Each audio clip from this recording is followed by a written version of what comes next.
Hi, everybody. Thank you for joining this Friday session of the Chandra Frontiers in Time Domain Science.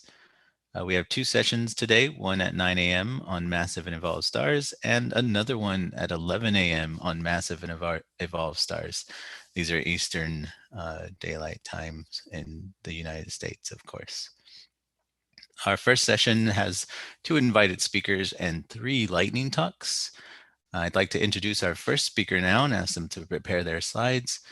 Manami Sasaki is coming to us from the Friedrich-Alexander-University Erlangen-Nuernberg and will speak to us about X-ray observations of supernova and supernova remnants.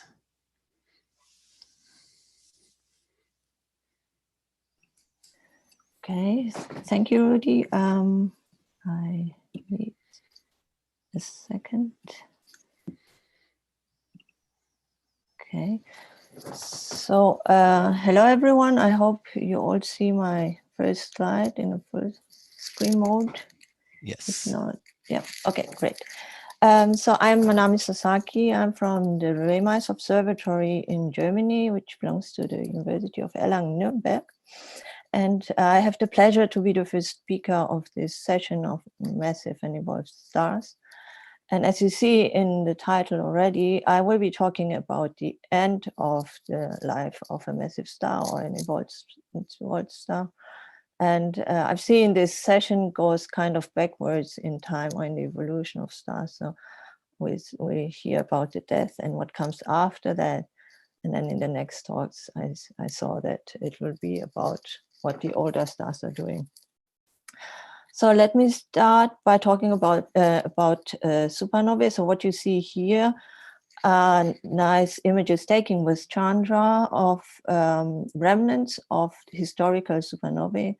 The left one is was seen by Tycho Brahe. Then you have the one seen by Johannes Kepler, and another one by several astronomers, most likely also by Flamsteed. And as you know, these are all optically bright events. And it was in the last century that while supernovae in the optical was known for a longer time, it was in the last century that the first X-ray observation of supernova was made.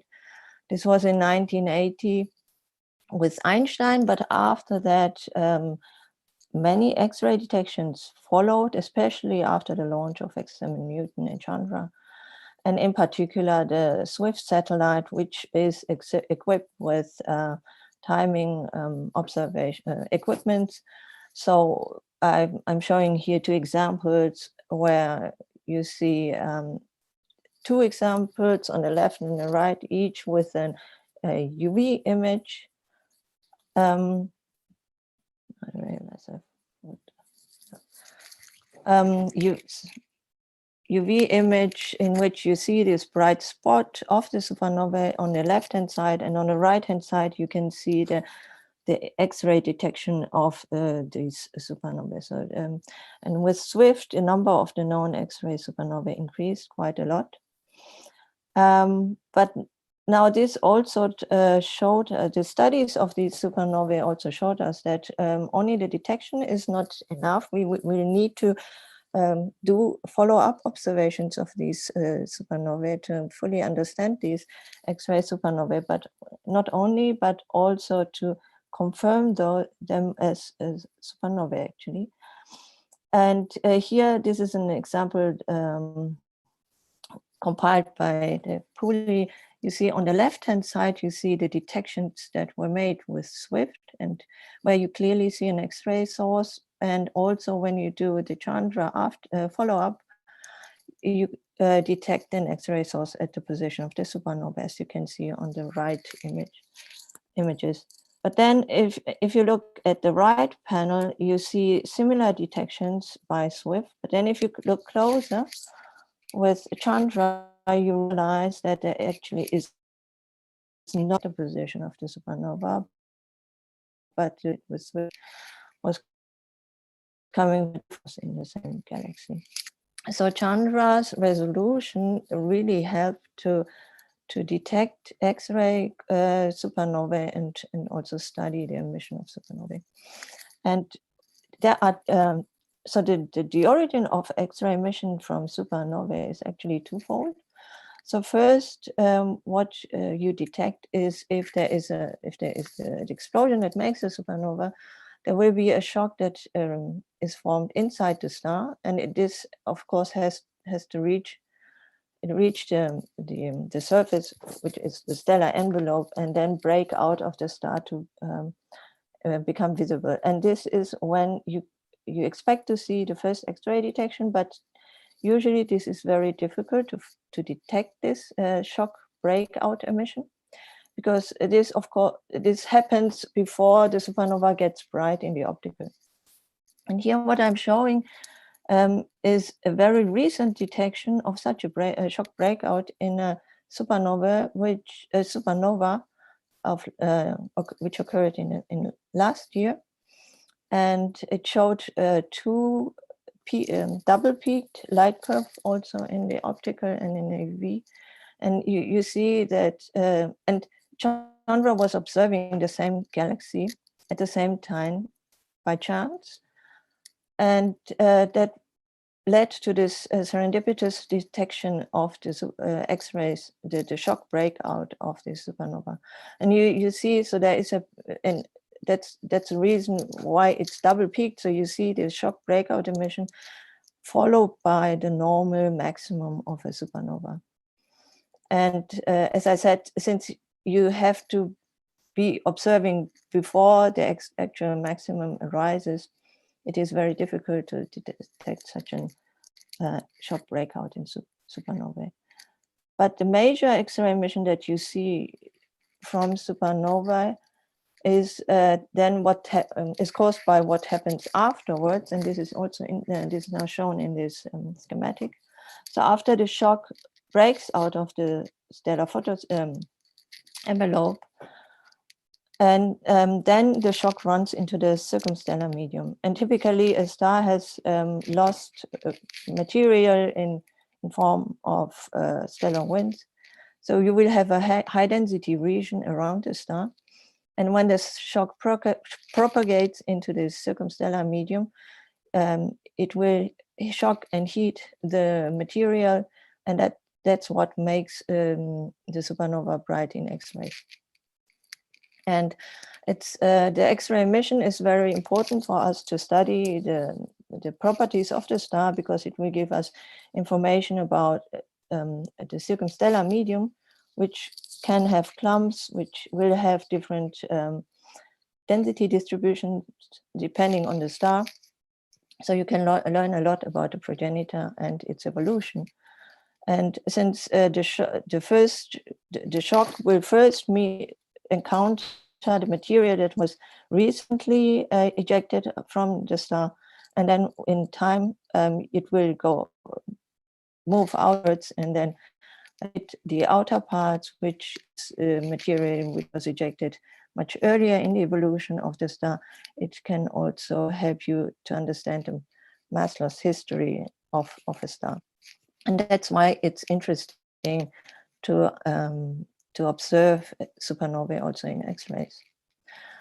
Now, when the supernova, the outer shock, the blast wave, continues to expand into the surrounding, at some point the circumstellar medium will end, and then the shock will keep propagating into the interstellar medium. And that's what you see here on the right-hand side. And that's when then the transition occurs from a supernova to a supernova remnant. And that's, for example, what you've seen now before on the first slide of this presentation as the remnants of the historical supernovae. And the most interesting, not really most interesting, sorry, this is the wrong word, but well-studied supernova, because it occurred in a very nearby galaxy, the Large Magellanic Cloud, is the supernova 1987A, which you see on the right image, shown, pointed at with this yellow arrow, which occurred very close to the giant H2 region 30 Doradus. You see also, I zoom in on the lower panel. So this bright spot is the supernova that occurred in 1987. And since in general, the Magellanic Clouds are observed very often, especially in the optical, it was easy to find a progenitor star. So now that's the only supernova in which we really know the entire history of the star and the end of the star. And now we can observe the evolution of the supernova and how it becomes into a supernova remnant. So this is the light curve that was obtained for the supernova in the optical. And the interesting thing about this supernova was that when this occurred, also neutrinos were detected. So the neutrino detectors were operating at that time already, fortunately, and neutrinos were detected coming from this from the direction of that supernova, which means that was the very first confirmation of the core collapse scenario in a massive star. Yeah, as I said, by now we know that it was a supergiant star with two companions, and by studying the supernova and its evolution, we can also understand the environment in which such multiple systems evolve.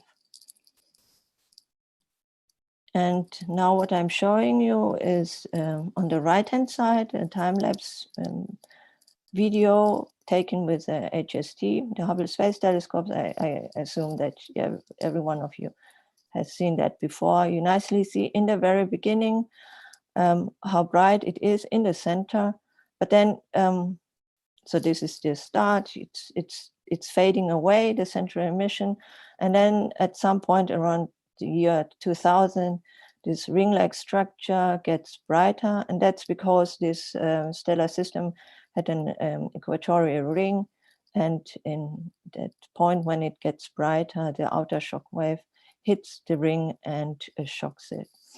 And you can also see that nicely on the left-hand side, so the same optical image in the very left panel, but then on the right you see the ATCA images, so these are the radio images taken at more or less the same times, and you see the position of the outer shock. And in the center you also see, in the middle you also see the Chandra images, and which show that at the point when the supernova starts, the outer blast wave starts hitting the ring material, there is lots of material that is shocked and then becomes bright also in X-rays. And this led to numerous observations and the study of the equatorial ring, which means also the study of the outer shock wave using Chandra. And so you again see different images taken with Chandra ACES. And on the right-hand side, interestingly, based on, so using these Chandra images, high resolution images, you can measure the radius of the the expanding shock. And you clearly see a break at around year 2000, which is the day 6000. So first it has a very steep slope, but then it flattens in the softer X-rays. So in the red is below 0.8 kV, and that's where the shock hits the ring. But then, as if you compare if you look this evolution to that of the harder X-rays, which is shown in blue, or in radio, you see this hard emission follows more or less the evolution of also the radio emission, which is the propagation of the outer shock waves. So there are different types of shocks now, since you have a mix of material in that ring. And this is also seen in the numbers. So the slope is similar between the hard emission and the radio emission, but it's definitely flatter in the softer emission. And this is because with the soft emission, you see emission coming from the dense clumps in the ring.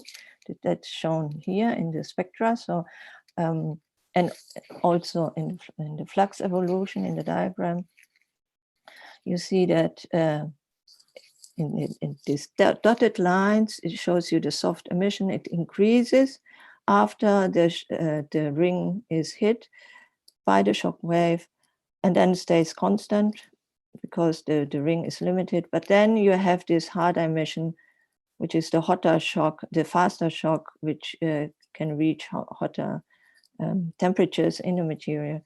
And this is continuously increasing. And that's now at around now. So the shock is now, has reached the end of the ring. And now the remnant, the outer shock wave is expanding into the interstellar medium. So now is the point more or less where the supernova 1987A is turning into a supernova remnant. And this is what I want to talk about next. So supernova remnants is then the step afterwards. And here you see a nice example, the Cassiopeia A supernova remnant. That's a galactic, also a core collapse supernova remnant. You see the neutron star in the center here. And here you clearly, so this is a 3-color image, I think, or maybe even more colors. But in blue, you see the outer shock wave, and that's expanding into the interstellar medium. And then you see all this colorful emission in the interior, which is very bright. And that's where there is another shock, which we call the reverse shock, is expanding backwards into the ejector. So first, the outer blast wave will only interact with the interstellar medium, and also by shocking it, it will also sweep up material. And as soon as there is enough material that is swept up, there will be a kind of a recoil shock that goes then inwards. And this is the reverse shock. And this will then heat the material that's coming from the progenitor star, from the explosion. And here we see, so this ring emission must be where the reverse shock, the material is, which has been heated by the reverse shock. So we can, in X-rays, we can also study what is the matter that is now has been thrown out of from the progenitor star. And if you look at the spectrum and look at the distribution of the emission from the different elements like silicon, sulfur, calcium, and iron, you also see the different distribution of the elements in the ejector, which will then again also tell you what the structure of the progenitor star must have been. And here again, I have this nice Chandra movie where you clearly see how the outer shock wave expands in about 10 years or so. But then if you look closer, there are also different filamentary structures in the interior, which also change or become brighter or become faint. So you can nicely see this variability. And this is especially because with Chandra, we have the resolution to resolve these structures. Now, if you look at the different elements, as I said before, you can also look at the velocity shifts of the emission lines. And this was done here for the Cassiopeia A. So you can see the velocity distribution of each line at each position, at different positions in the supernova. And this allows you also to reconstruct the 3D structure of a supernova. So this is a nice work in which the lines seen in the infrared and the X-rays were combined to find the position of the reverse shock, which is shown here as this sphere, and then the corresponding distribution of all the elements. And this, of course, helps you also to understand what the inner structure of the star must have been, and the explosion mechanism, how this acted on the different parts of the progenitor. Here, I'm showing you another example, which is the Kepler supernova remnant. This occurred a little earlier. That's a type 1a supernova. And here again, you nicely see that, so I hope you saw how the outer shock wave expanded, but also here you see the different knots expanding and changing the color, the brightness with time, in time. And here you can do a similar study also by looking at different bright spots in the ejecta. And just here is again an example where you look at one line and then you can fit different velocity components. And also, since you have measurements at different epochs, you can also see how the ejecta, these knots, change their position in time. This is shown in this lower left image. And combining these informations, you can again reconstruct the 3D distribution of such the ejecta in the supernova remnant. So that's what you can see. So the distribution of the ejecta is one thing. And another thing you can also see is really what happens to the shocks. So here you see a movie again, taken with Chandra, of the Tychus supernova remnant, where again, you clearly see how the outer shock wave is expanding. But then you have this diffuse, like cloud-like structure inside. Of course, that's the ejecta emission. But this structure is very interesting because it has these very small structures. And this is actually where you have the position, you have the the surface where there's shocked interstellar medium of the outer blast wave, and then the shocked ejecta, shocked by the reverse shock, is located next to each other and mixes due to like turbulences and in between these layers. And that's this layer is called, so the separation of these layers is called this contact discontinuity. And this the hydrodynamics also coupled with magnetic fields, we create these finger-like structures, which you now see as like this hairy diffuse structure. And that's something that can be also studied in detail and will also help us to understand, for example, the ejecta distribution, but also how shocks develop or how shocks behave, especially if there are two different kinds or different kinds of material and different kinds of shocks. And this is one example where there was people have performed hydrodynamic simulations of such an explosion, like similar to what you expect for the Tychus supernova remnant. And assuming, so here different ejecta distribution was assumed, and with a hydrodynamic evolution of the shock, the outer shock, the blast wave shock, and the inner reverse shock, and this at the contact layer, the continuity layer, you will have this turbulent mixing that will form these finger-like structures. And if you then, based on this density distribution and temperature distribution, if you calculate what X-rays emission you expect, you get something that is pretty similar to what you see in Tychus supernova remnant.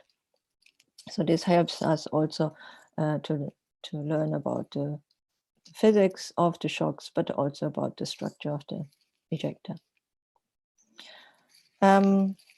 What you can also study is, as I said, the shock itself and what happens in these shocks.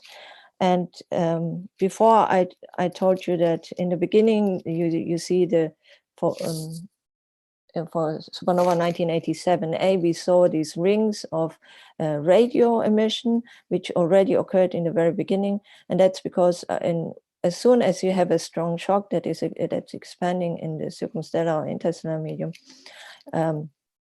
you will have acceleration of particles in these shocks going on, and also amplification, like of magnetic fields that you have in the interstellar medium. And that's also clearly seen. And this also happens during the early phases of the evolution of supernova remnants. So it continues also for a longer time. And that's nicely seen in Tycho's remnant. And this is shown here. What you now see is only the harder emission, hard X-ray emission of Tycho's supernova remnant. And you see that in the outer parts, you see a very nice narrow rim, which is the position of the outer shock wave. But then you also see these stripes in the boxes indicated as A or also as B, and they are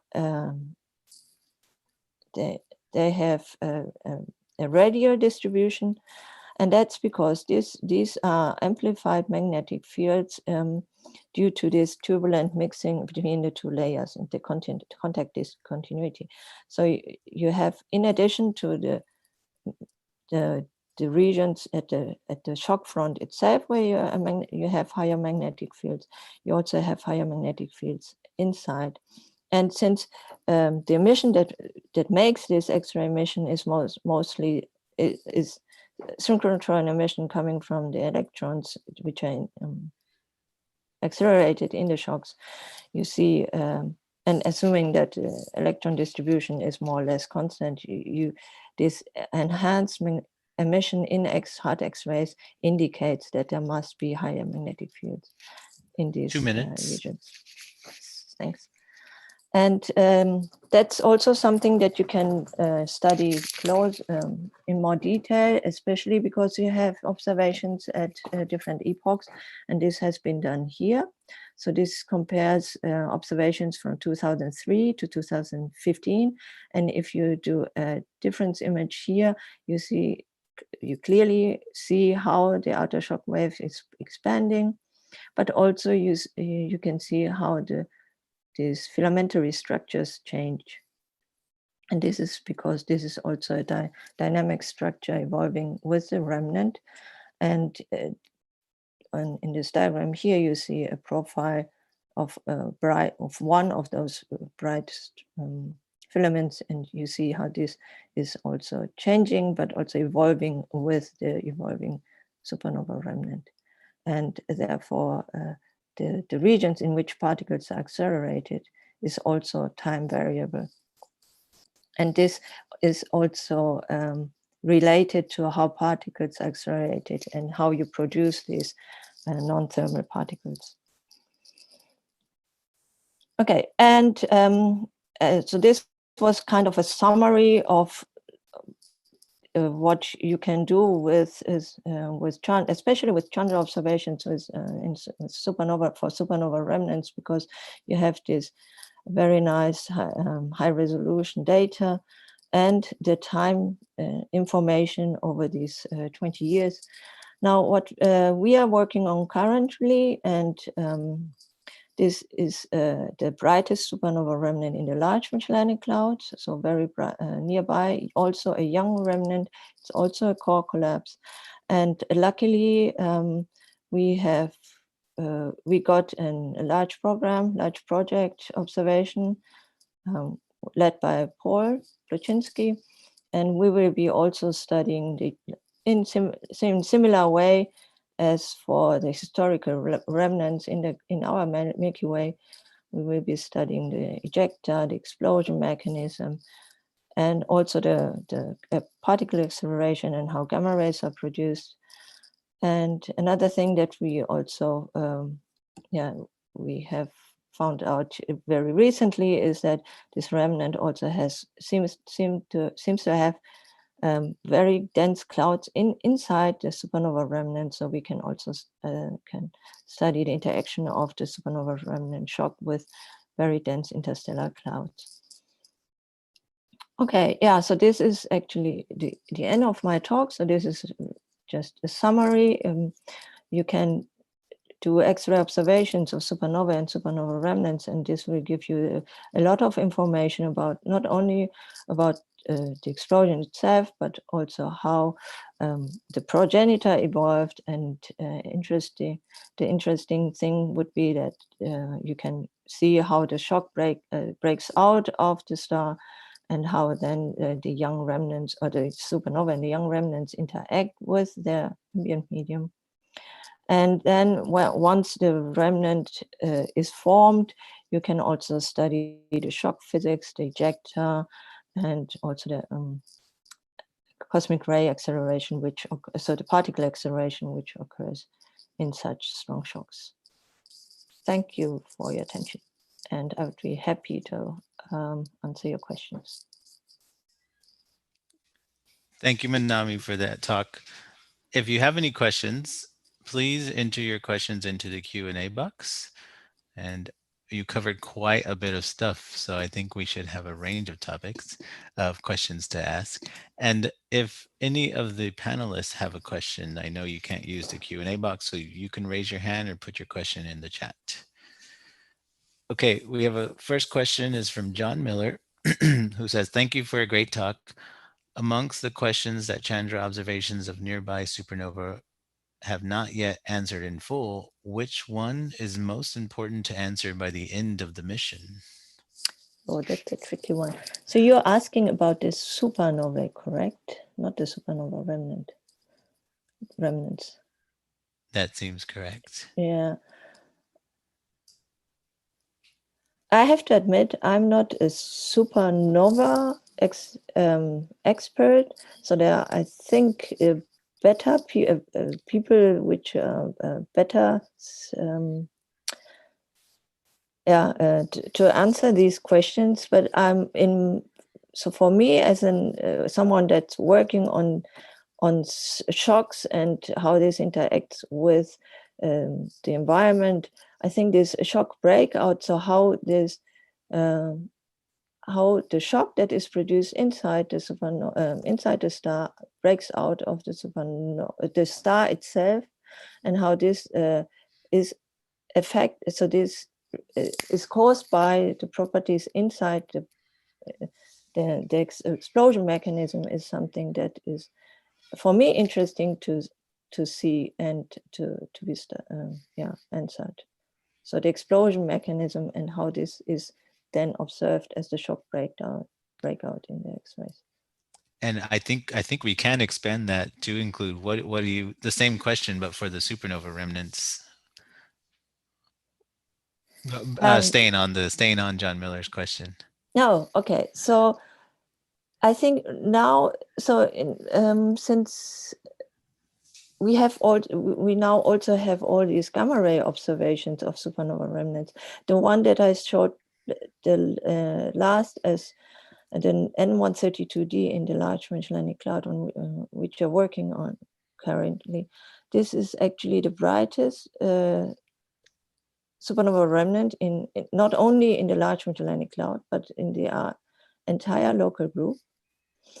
And it's also a very bright GeV and TeV source, so gamma ray source. So the question how supernova remnants can, and this must come from the acceleration of particles. So how supernova remnants can accelerate particles to such high energies. This is also related to how the non-thermal emission in X-rays is produced. So this is something that is one of the interesting topics to be answered in X-rays. And only Chandra has this resolution to study these thin filaments in detail. Right. The next question is from Federico Ferchetti. Thanks for the interesting talk. As for Kepler supernova remnant, was time variability of the X-ray flux from expanding knots observed? Yes. So I only showed these images in which you only see the positional shift. But if I remember correctly, I think there was also a change in the brightness, which you could also more or less see in this movie that I showed. So the knots were not bright. The flux didn't stay at the same brightness. Does the time variability tell you anything Well, it shows you how the different shock regions changes in time. So, but the flux level, does the flux level changing tell you something? this is a good question. This is the flux level. This will also tell you about the physical properties of these knots, right? Because it's the cooling properties of these knots. Mm.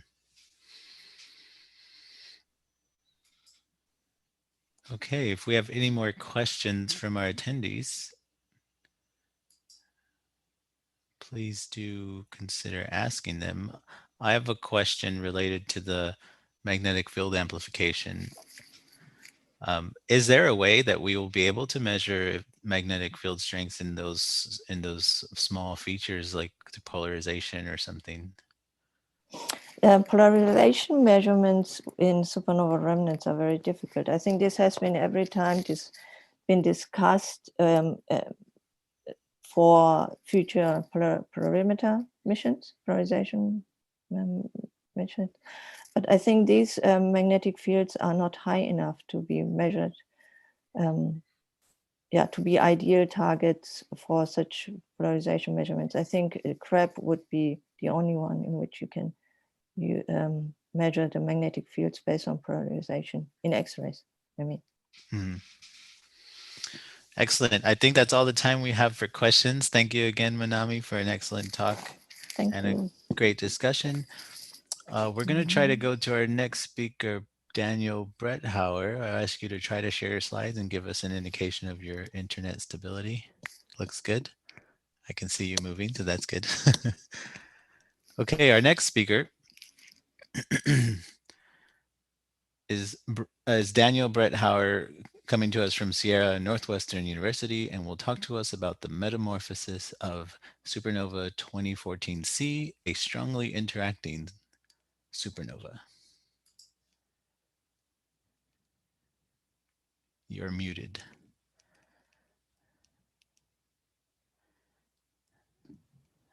There we go. Yeah, great. My brief talk today will be about SN 2014C, a supernova that exploded as a stripped envelope core collapse supernova and transformed as a result of strong interaction with a dense hydrogen-rich shell. And so with the combined efforts of Chandra and NuSTAR, we have been able to observe SN 2014C for an unprecedented 6 years post-explosion in both the soft and hard X-rays, which were generated by the forward shock traveling through the surrounding medium. And so this has allowed us to uncover the properties of the shockwave and the hydrogen-rich shell. Here we have the absorbed thermal Bremsstrahlung spectrum spanning that time with a clear Gaussian excess at about 7 keV. From those observations, we have been able to track these three key parameters which helped in our analysis: the luminosity between 0.3 and 100 keV, the intrinsic hydrogen column density, and the plasma temperature. So immediately, we can begin to see deviations from what is expected from current mass loss models in the intrinsic column density, which is typically supposed to be steeper than t to the minus 1.4, and the luminosity, which is expected to decrease at about t to the minus 3 or so. The key findings from those modeling parameters allow us to reconstruct what that hydrogen shell looked like. And so on the left, we have two models for how the shockwave propagates through the CSM. In red, there is a strict power law that is determined by VLBI radio imaging from Michael Beatenholtz. And in blue, we have modeling based on the Bremsstrahlung plasma temperature.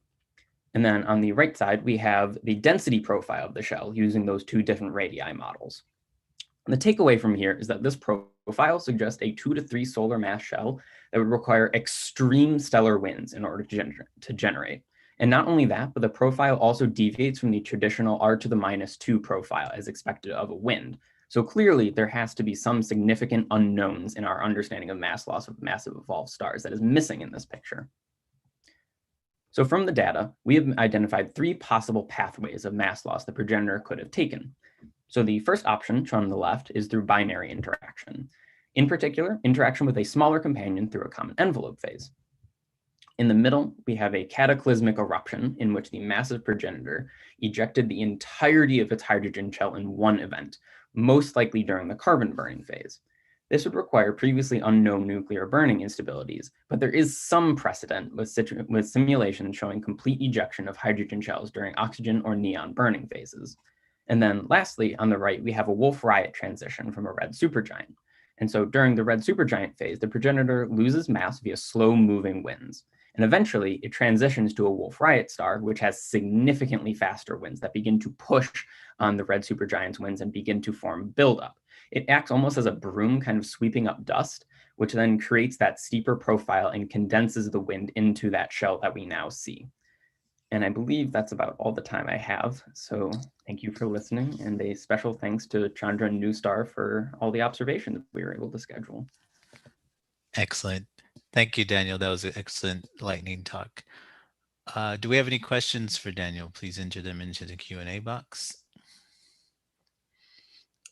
If not, I'll ask a question. Is there any way to distinguish between these three pathways using any chemical tracers or features with spectroscopy? Right now, the best way to identify the differences would probably be probably along the lines of looking for asymmetries. While the VLBI imaging is very good, it's unfortunately not quite good enough to be able to pick out those asymmetries. We would typically expect there, I think, to be slightly less asymmetries for the Wolf-Rayet.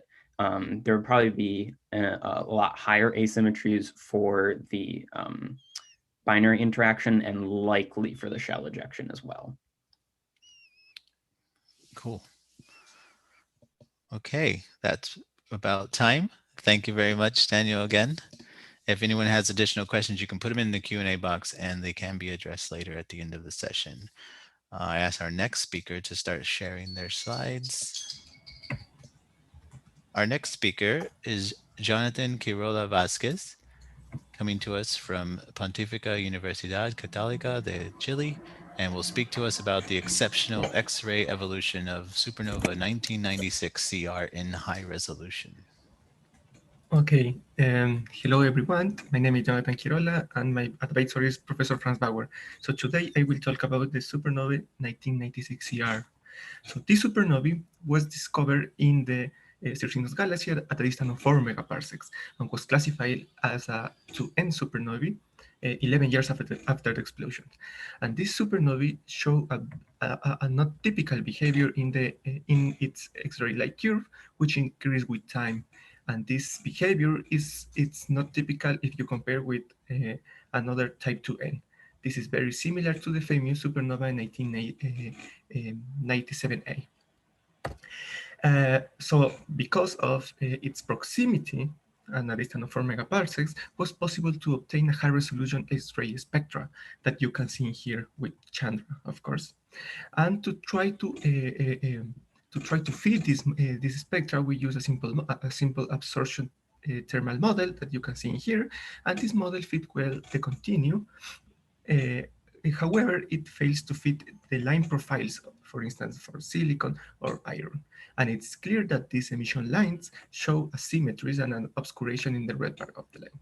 So inspiring in these asymmetries and in this obscuration, we propose that the geometrical structure of the interaction of the eject and the circumstellar medium plays an important role in the X-ray spectra. So in that way, we develop a model that we call Schelberg model, which consider that the shape of the lines, it's a consequence of the expanding symmetric shell geometry and also an internal extinction. So consider different geometries. These geometries could be mimic the line profiles of lines like iron or silicon, how you can see here with these polar structures.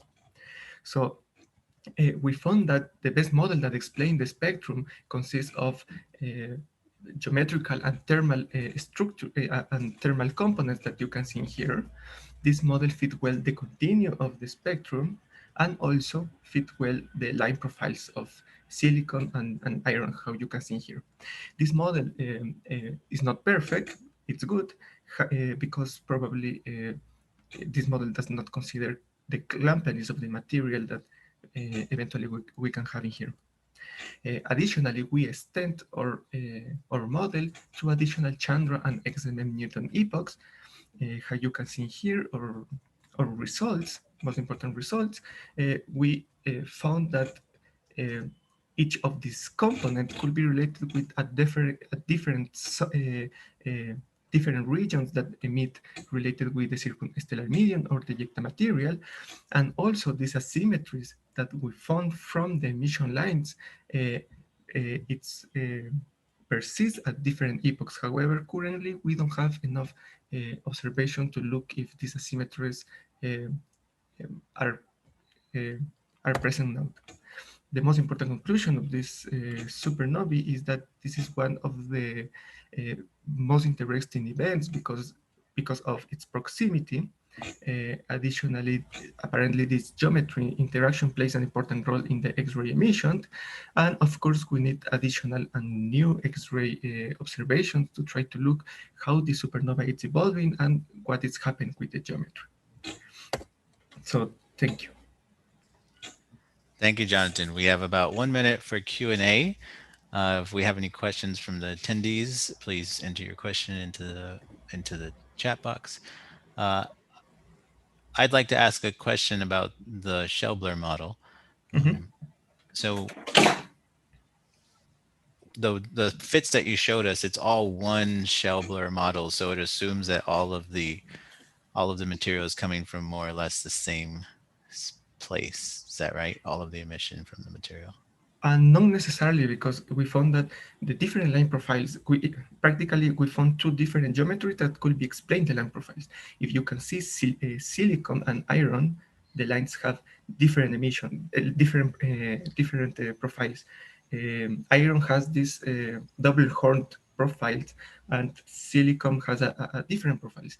And these profiles are related, each of them, with polar emissions. However, in the case of silicon, is related with a most extended polar emission, and in the case of iron, only a more narrow emission. Okay. And after that, after compared with a hydrodynamical model, we found that one of the components could be related with the emission of the shock circumstellar medium and the other with the shock ejecta material. So we have different origins for different components and different geometries, essentially.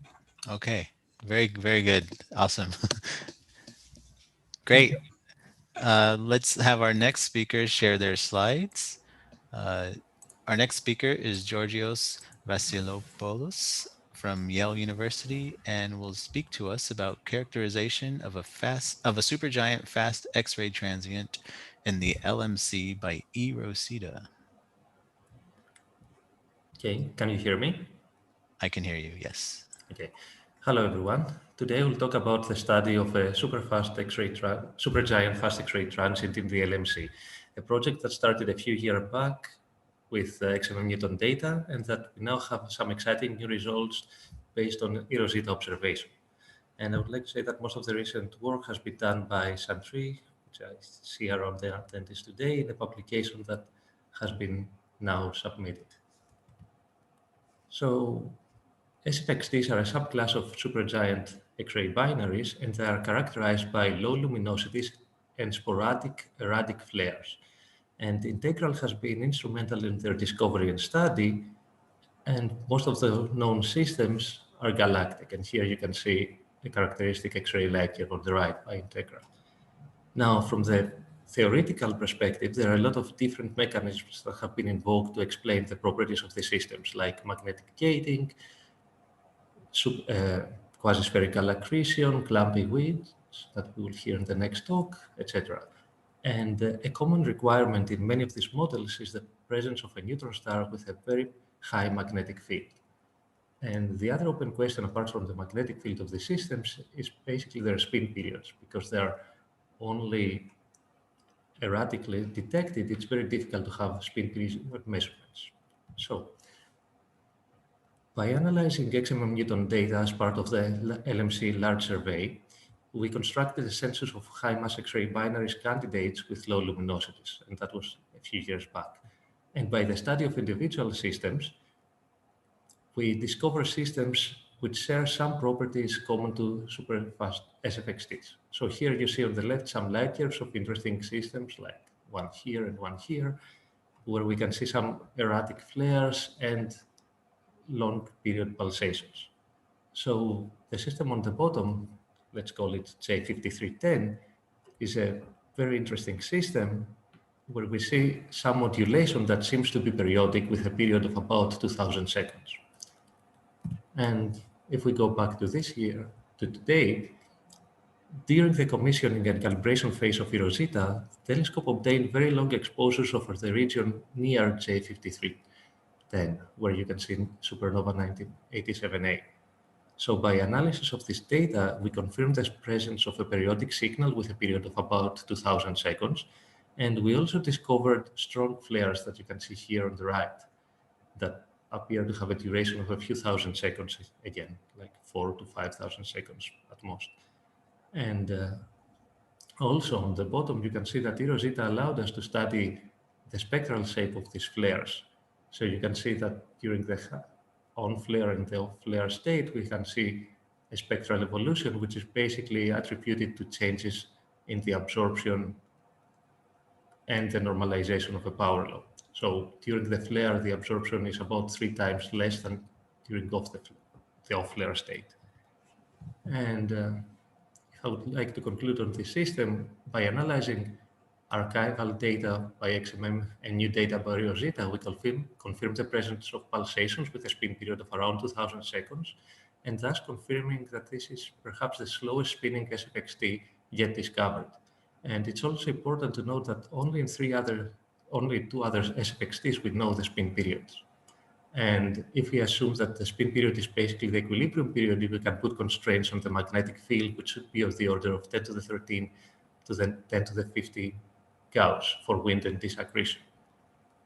And what's the next step? It's that we now have a catalog on the LMC of new systems that could be potential supergiant Xray binaries or FXTs. And eROSITA will keep monitoring this system during the all-sky monitoring, but large observatories like Chandra are important as they are the only ones that can deliver long exposures that are needed to further study these extragalactic SFXTs. And I think that was my 3 minutes, and thank you for your time. Thank you. We have about 30 seconds for questions if there's any new questions for Georgios. I have a question. Have you have proposed for follow-up of this target or have not yet with Chandra? So we had some monitoring observations with XMM last year. We had the eROSITA, and that's the plan, maybe to have follow-up observations with Chandra. Mm-hmm. Problem is that we have to keep looking to look at these sporadic flares, and it's easy to do it in galactic systems with integral. It's very difficult to do it in extragalactic systems since you need long exposures, as I said. Right, because it's serendipitous to catch the flare. Yes. Awesome. Great. Thanks so much. Our last and final speaker of the session is Victoria Grinberg, coming to us from the Institute for Astronomy and Astrophysics in the University of Tübingen, and will speak to us about deciphering the stellar winds in high-mass X-ray binaries with Chandra, a time domain science case. And I will remind you, Victoria, that you're muted. Oh, now you're unmuted. Good. Now, I think now I'm both visible and unmuted. Thank you so much. So thank also for the organizers for inviting me. So what I'm gonna do in this talk is I'm gonna give you an introduction to why stellar winds are important and why we try to learn more about them with high mass X-ray binaries, and why Chandra's capabilities, and especially Chandra's high resolution, are really a unique tool to do this kind of science.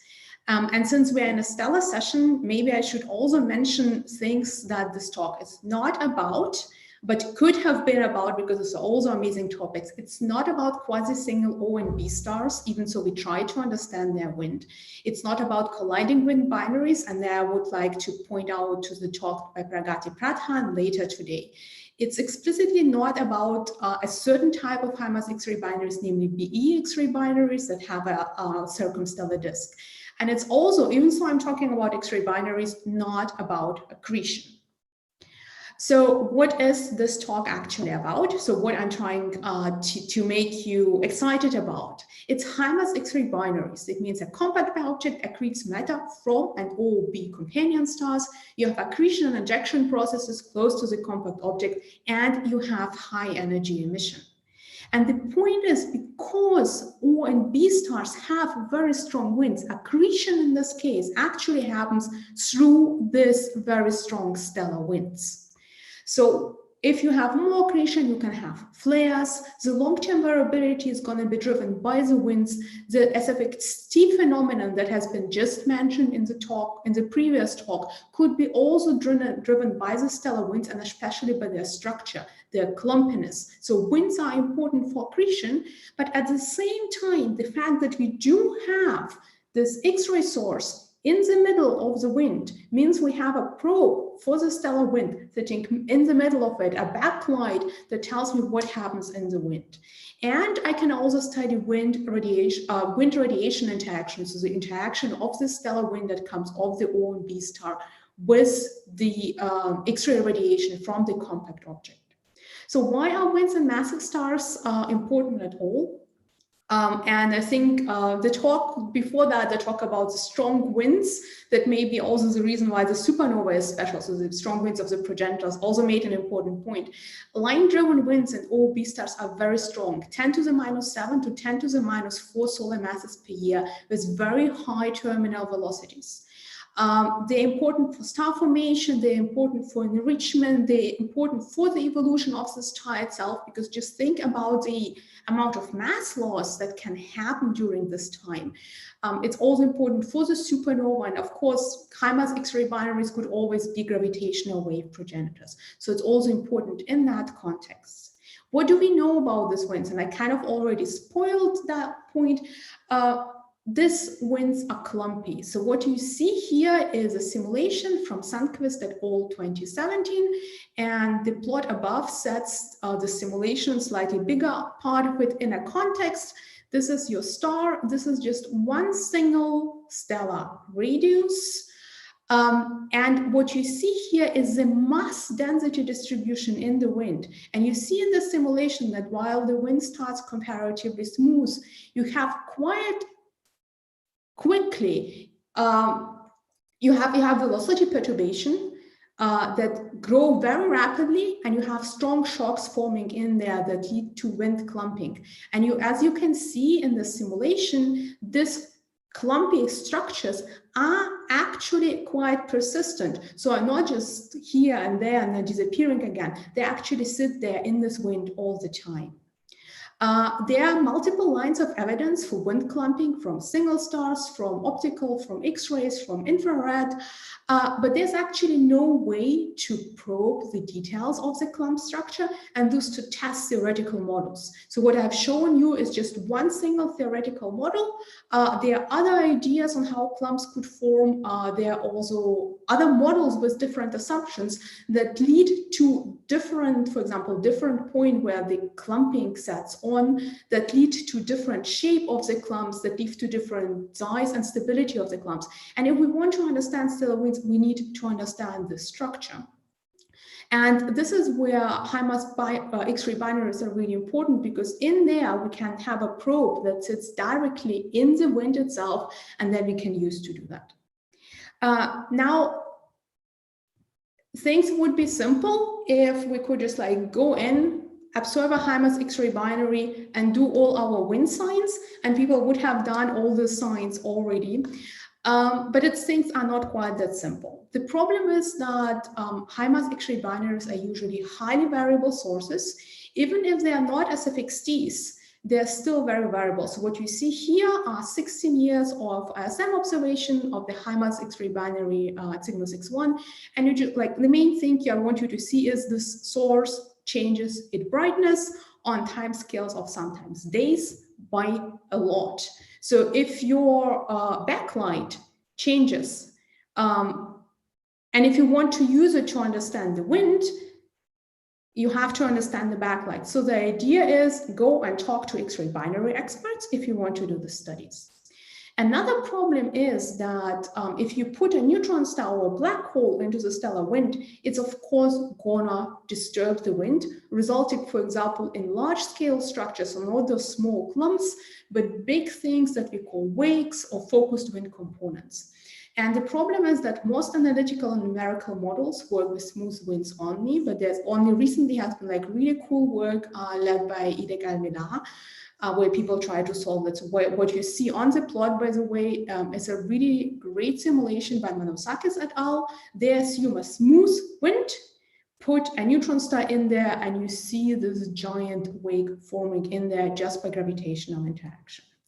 So how are we going to solve this particular problem? Well, first of all, is it a problem or is it actually a chance to learn more about accretion structure? I like to see it as a chance. And the second point is, well, get amazing theorists on board. And the third problem that we are having there is actually a problem of atomic data, because especially I'm going to make the point that we really want to observe the sources with Chandra, and we want to observe this, especially with Chandra ATTG, to measure the lines, to measure also the dynamics of the material. And you observe lines and realize, oh, they're actually at a different energies and literature. Yay, we have a Doppler shift. But the big question is this actually a real Doppler shift, or is uncertainty in our data measurements? And especially for intermediate ionization lines, this is actually is for some elements still is a problem. For other elements, it has been a problem, because what we do need are lab measurements. And this is also something that has been addressed, especially by the folks at Lawrence Livermore, led by Natalie Hall, at that point, a PhD student at Remais Observatory in Bamberg, and at Livermore, now staff at Livermore. So the big questions that we are trying to answer with these studies can be put in like two big areas. First of all, we want to learn more about wind properties. We want to understand clumps. We want to understand what their structure, size, shape, how often do they happen. We do want to understand, when does clumping start? Does it happen directly at the star, or is this like in that simulation I've shown you, or does it happen further away? We want to understand, how is the wind actually accelerated? So how does it go from surface of the star to 3,000 kilometers per second? We want to understand how the wind responds to changes in irradiation. There's also something called co-rotating interaction regions. This is something that we know exists from normal stars. Those are pretty much spiral-like structures, density structures in the wind. And we could also probe them in high-mass X-ray binaries. We also want to kind of like, because this is wind that is being accreted, we also want to understand the accretion structure. We want to understand accretion and photoionization wakes. We want to understand how clumpy accretion actually happens. So what happened, how individual clumps actually accreted. For example, to understand SFXTs, we want to understand whether the sources can form disks or not. And if you're interested in the bigger picture that I'm painting here, a really great review by Silvia Martinez Nunes goes even far beyond high-mass X-ray binaries, discuss also individual stars that are kind of like the state of the art, and I can recommend reading that. The point is kind of like the two big ideas behind all these questions are, we want to understand mass loss rates in those massive stars, because we need to understand that to understand the evolution. And we want to understand accretion history of high mass X-ray binaries, not just on small time scales, human time scales that we can observe, but in longer term, and also to understand, for example, which role those sources may have played at the beginning of our universe. So far, I haven't mentioned too much of Chandra, and what I want to do now is I want to make the point that this is really an ideal time domain science case for Chandra, and then go on and present you a few results, partly from people I work with, partly from other people. Such thing always a little bit biased towards the work I know best, show you how Chandra can do this kind of science. So the point is that what happens is that you have this clumpy wind and wind accretion streams, and they imprint signatures onto the continuum of this compact object. So you have emission that comes from the neutron star and goes through the structured wind, and then you observe it. Now, this clumpy winds and and streams are highly dynamic material with a complex variable ionization structure. And to study that, what you need to do, you need high-resolution X-ray spectroscopy, and you need time and what I call absorption-resolved high-resolution spectroscopy. And if you can do that, it would be also good to be able to study short-term absorption variability. And in there, I'm especially going to present two methods that are comparatively new. One of them really in work, and that one can do cosines. So let's jump actually into what we can learn with Chandra from sources like that. And I picked out individual sources, and this is because each of them is special, and we currently have to look for the brightest sources. So what we see here is Chandra ATTG observations. From now on, it's always Chandra ATTG of Cygnus X1. This is a black hole with a massive O star.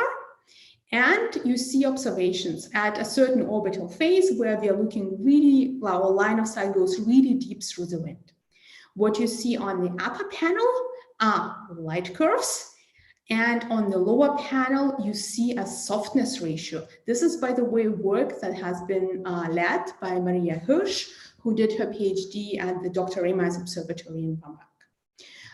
And a few other people, myself included, contributed. So what you see here are those dips in the light curve so you have changes in the light curve, but at the same time also changes in X-ray color. So what we did is we said, well, this really looks like absorption. And what we tried to do, we made spectra, one in a non-dip phase, one in the deepest dip phase, and two in between. And what I'm showing here are those spectra, so energy on the x-axis. On the y-axis, you have the normalized spectra for the three different phases, from non-dip to all the way down to a strong dip. And what we see is that hydrogen-like silicon is visible in all those spectra. The same for helium-like silicon. But if you go, for example, for something like silicon 8 or silicon 9, it's hardly visible in the spectrum when there's no dip, so when there's no absorption. And it's really prominent if there is absorption in there. So I'm showing here an example for one observation out of 3, and just for the silicon region, we see the same behavior in the 2 other observations and also in the sulfur region. And one important point is also all those lines have, if we take the actual lab reference values, also the same Doppler shifts. So it's really, really the same material. What's happening in there?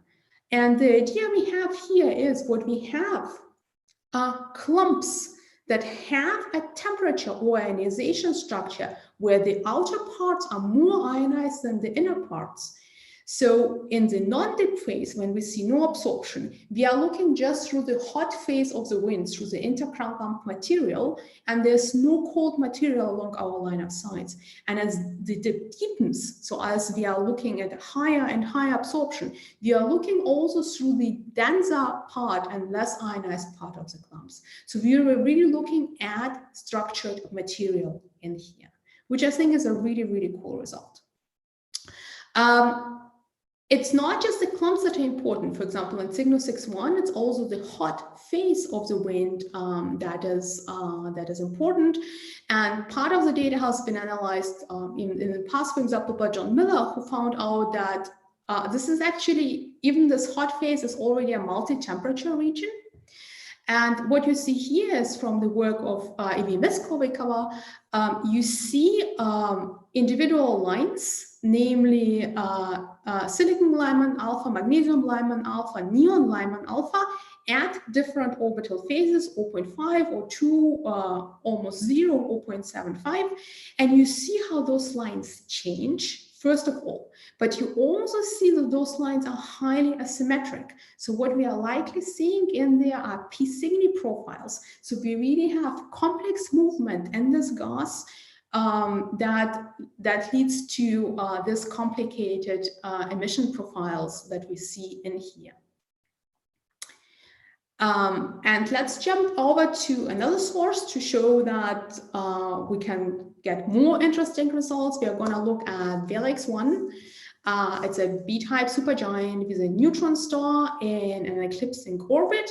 And what you see here is a rough sketch of the system. Star, neutron star goes around it, really deep in the wind, really close to the stellar surface. And you have this trailing wakes behind it. And that leads to the fact that the absorption changes really strongly with the orbital phase. Imagine if you sit kind of like somewhere in the middle of Earth and look up to the star. As the neutron star moves along the orbit, you see more and more of those wakes coming into your line of sight. And people have looked at Chandra data at different orbital phases previously, for example, Watanabe et al., who have looked at different orbital phases. This is their work. Contribution to the emission, for example, in that case, also looking at the iron line, but also looking at silicon lines, for example. So what they do see in general see fluorescence from close to the compact object, and they do see or can say that there have to be multiple emission regions actually in the system. So they do see emission that comes from the extended stellar wind, and it's the part likely of the stellar wind that is between the neutron star and the star that is highly ionized and does this fluorescence. Then you do also see additionally dense material that is likely the accretion wake. And interestingly, you also see reflection from the stellar photosphere itself. However, one interesting point in here is that Watanabe et al. And also other places in the literature looked at this observation at orbital phase 0.25 and looked at it as a whole. And what I've shown you before in Cygnus X1 is that there are actually variability not just on orbital timescales, but also on comparatively short timescales on like intra-observational timescales of kiloseconds and so. So this is what we try to do. We grab this observation because this is where we have the cleanest look towards the neutron star. We don't have all the wakes in our line of sight. And what we see here is again, light curve in the upper panel, hardness in the lower panel, and we see how that changes. So again, we see actually dips, we see absorption phases. And if we actually look at the highly absorbed period, one interesting thing we see is, so we see the highly ionized line of silicon, and then we see the low ionization lines and nothing in between, which means that likely what we see is cold and colder gases present, but not the one in between. So highly ionized hot patterns of wind and colder clumps. The one thing that we can't tell at the moment is whether the clumps come from the shocks or whether this is, for example, clump interaction with the compact object, because the time scales are a little bit too long to be just the wind itself. We also tried, because people always say, well, this is fitting Gaussians. Can you actually do a proper photoionization models? And this is something that Roberto Amato, a PhD student here in Tübingen at Palermo, has done. She looked at the orbital phase 0.75. So this is where we're really looking through the photoionization wake, where we do expect a lot of photoionized emission. And she does amazing work where she tried to like really describe the spectrum in a lot of details. And we can actually get like kind of reasonable description with photoionization models. In that case, this is Pion and Specs and Claudia that we tried. We actually kind of also like pushing the models because those are very bright sources with very strong lines. So we can tell if the models have values for example, line energies that are not quite right. But the models cannot explain this low ionization stages, so we still see this rather complex material in there. What one can also do, and I'm just going to like very quickly imagine that, is we can also see how the wind actually reacts to changing in radiation. This is something that we have done with XMM on BLX1, just because with XMM we had the luck to see a flare in this particular source. It's like with specific Cs, sometimes it flares, sometimes it doesn't. But there's one source that always flares, and this is 4U1700, which is a strange one because we don't know whether this is a neutron star or a black hole. But you see here, for example, a light curve from Barazon et al., who did who used also Chandra ATTG to show that the lines change between flaring, quiescence, and this kind of like weak flaring episode. I'm not going to go into details on that because there's another PhD student from Alicante, Maria Martinez Chicaro, who's going to talk also about her work on some newer data from the source on next Thursday, on October 22nd. So I don't want to spoil Maria's talk. Please go and listen to what she has to say. So far I talked about time and absorption resolved high resolution X-ray spectroscopy the Chandra ATTG can do, where it's actually doing groundbreaking science and, like, for example, showing us that the clumps have a temperature structure. So what I want to do now is look at new methods for short-term absorption variability studies. And for that, I have for a second to step back from data and look at a little bit of a theory. And here is an idea of simulations that Ilek Al-Mallah, I, and collaborators have been doing. So we assume there is a star in the middle and it emits clumps. In a zero-order assumption, they are just like spheres. And as they go to the outside, they adiabatically expand. Now imagine you put a neutron star or black hole somewhere in here, and then you observe this neutron star black hole. What you're going to see changing amount of material, of clumps along your line of sight. And what we've done is we've used this simulation to predict a relationship between variability of absorption that we see and wind properties. So let me walk you through this particular slide. So what you see on the x-axis is clump radius. And clump radius also corresponds to a certain variability time scale in units of orbital variability. And on the y-axis, you have mass per clump. So kind of like how much material is actually in your individual clump. Clump radius plus clump mass also, of course, give you clump density. Now, what you can then measure is delta and H. This is how much my absorption varies on a given time scale, and this is shown in color or in shade here. So if you can measure these things, you can constrain where in this clump radius relationship your material actually sits. Now the problem is, of course, we need to find a method to measure variability on comparatively short time scales on, say, 10, 20, 30 seconds, which is not a time scale on which any current X-ray instrument can actually deliver a really good spectrum, even for a bright source. How are we going to do that? Remember this observation that has shown us that the clumps are structured. So those are, again, light curves and colors. I can grab one of those observations, and what I can do, I can, instead of plotting color versus time, I can do a plot where I plot one color versus a different color. So soft color on the x-axis, hard color on the y-axis. And you see this very typical curved shape. And this curved shape, so the red line is just to kind of like show your eye how the curve is going. And this can be easily, or like this can be explained by a partial covering model. And if you have clumps that cover your neutron, your compact object from time to time, this is a partial cover. 3 minutes. So, thank you. So what we can do now is we can simulate, actually, assuming we have a certain continuum and a certain partial cover, how my tracks would be looking. And it kind of looks okayish for a neutral absorber, but not really.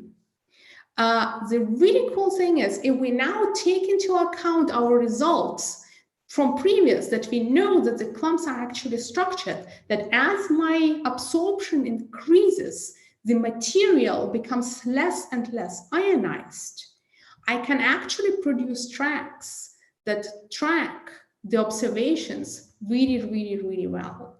Now you can say, well, one does not need Chandra to do color tracks, and you're going to be right about that. But to show that our assumption that the ionization changes with absorption in this material, so that the clumps are colder in the middle, are less ionized in the middle, this is something where you really, really need Chandra. So this is something that we have just published. And to show you last preliminary result, and this is one where if this were a live talk, I would say, people, please don't tweet about that. I know this is gonna go on YouTube anyway. So what we are looking on here, and this is work led by Lucia Hara in collaboration with Michael Parker and Jon Wilms, and myself, is wind variance. So this is again Chandra data, but what I'm showing here is not the spectrum. Instead, Chandra ATTG data. On the y-axis, you have the wavelengths. On the x-axis, on the y-axis, you have the variance. So you have how variable is something in a given very small wavelength band. And this is something that is used to detect variance of winds and has been previously used in AGN. And you can see that the variability spikes here actually correspond to certain elements. And we do think that this corresponds to different emission and absorption components. This is very preliminary work, but we see some super interesting hints of different elements being variable and of variability of us actually being able to pick out different variability timescales. So different colors, different variability timescales. Once again, the resolution that we see here, we can only distinguish lines with Chandra ATTG. So then let me summarize. The one thing that I want you to remember, well, two things I want you to remember going out of this talk. One of them is high-mass X-ray binaries are really unique tools to probe massive stellar winds. And Chandra is really, really the ideal tool to probe the complex variable structure of these winds. And if you want details, we can constrain a lot of terms like clump structure, multi-phase nature of the wind, large-scale wind structure, wind's response to radiation from time and absorption resolved spectroscopy. And we are not quite 100% there yet, but we are on the way to being able to constrain clump mass and clump radius.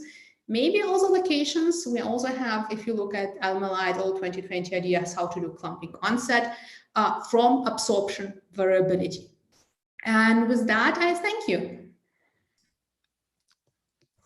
Thank you, Victoria, for a very interesting talk. If you have any questions from the attendees, please put them in the Q&A box. And I remind our panelists that if you have any questions, to feel free to chat it in the box or raise your hand. So I have a question about the signal that you need to actually get these observations with Chandra and how much soft sensitivity do you need to do this? So you kind of need bright sources. So all of those are not faint objects. You can push towards, I mean, Cygnus X1, Vela X1, 4U1700 are all among the brightest objects on the sky. You can push towards lower resolution, but you are lower brightness sources. So we are currently working on 1538. There's also a very nice paper by Jose Miguel Torrejon already on that, who look at clumping onset and this particular source. So you can do stuff with fainter sources, but this is something where Athena and Lynx are going to help us. In terms of soft sensitivity, it really depends on what you're actually doing. Of course, we would love to still be able to observe like things like neon or oxygen. This is kind of like harder today, but there's also a lot to be done in the magnesium, in the silicon region. And also kind of like thinking about CRISM. CRISM is going to be amazing, but it's going to be like not be better than Chandra in terms of resolution at these wavelengths. Mm-hmm. That said, CRISM is kind of like gonna do also amazing science also with its throughput. So I'm excited for that. Great. We have two more questions. This is from Federico Fraschetti. Thanks for the very exciting talk. As from the simulations you showed at the beginning on clumpy medium emanating from a star on scales of of r star to r star over 10. Was the power spectrum of the velocity field or magnetic field turbulence measured in the simulations, or for example, compared with a Kolmogorov-like spectrum? In the simulations you showed at the end of the talk, do you set a lifetime of the clumps? And if so, how long? Okay, so I don't think I can answer the first question because this is not work that I've been involved into. So I would point you towards Sandquist et al. 2017, 2018. The reference is on the slide, who discussed that in detail. In terms of the second simulation, this is a really a toy model. So what we pretty much say is we have a star and we have spheres that go to the outside. And we do have an outer limit where kind of like the clumps just expand so much that they pretty much do not contribute much to absorption anymore. So we do kind of like pretty much cut out at a certain point.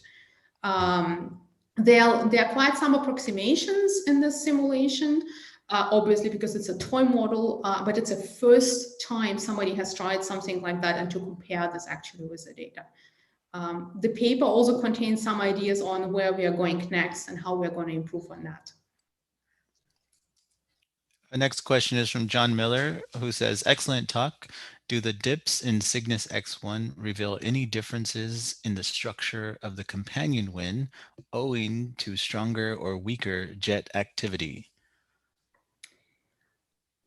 I don't know.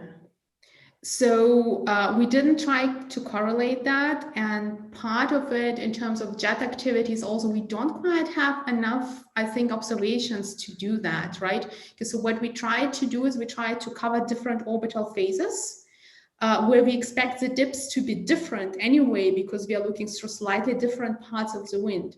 It's a super interesting question because there should be interaction of the jet with the wind. You're absolutely right, but I don't think anybody looked into that. We really should think about how we should do that. Great. If there are no more questions from the attendee, and then we can open up questions to everyone everyone who spoke today. If you have any questions for any of our speakers, do feel free to pose them in the Q&A box.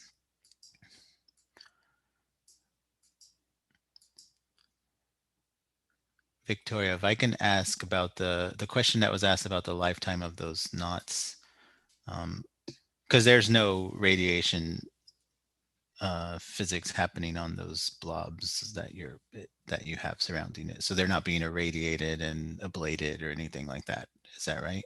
So in the second simulation or in the first? The second. No, toy model. This is a pure toy model. There's no radiation interaction. There's also no ionization as of yet. Our next aim is actually to include ionization. It's not going to be in a self-consistent manner yet. And the reason for that is the simulations, because so you actually, I mean, so you need to look at different orbital phases and at different combinations of clump sizes. So overall, it gets really expensive. So we need to, even with kind of like running it on a pretty decent supercomputer, we still need to do a lot of simplifying assumptions in order not to have to wait years to get there. At least that's what EDEX says, because he's the one who is the computing expert. Right, understandable. But we are aiming towards including more complex and more detailed physics. Excellent. Great. I'd like to thank all of our speakers again on this session. This has been a really interesting session for me. I hope it's been interesting for you.